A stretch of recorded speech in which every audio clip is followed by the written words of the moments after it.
ভাই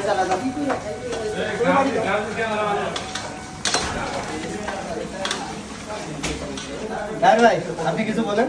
আসসালামু আলাইকুম।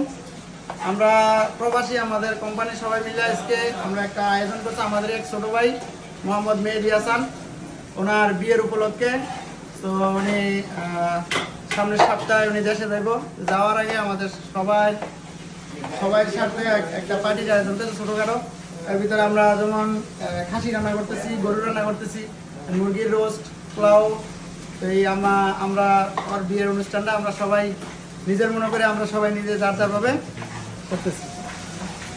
এইখানে খাসি রান্না হইতেছে, খাসি, ডাউল, গরু। আমাদের রোস্ট কমপ্লিট। এখন পোলাও হবে, এইগুলা তারপরে পোলাও এখানে কাটাকাটি করতেছে। এই যে আমাদের এই ছোট ভাই উনি, ওনার জন্য সবাই দোয়া করবেন। আল্লাহ তাআলা যাতে ওনার বিবাহিত জীবন ভালো যায় এবং সবার সাথে যেন মিলেমিশে থাকতে পারে। আপনি কিছু বলেন। তুমি কিছু বলো। সবাই আমার জন্য এমনি দোয়া করবো, কিছু বলো।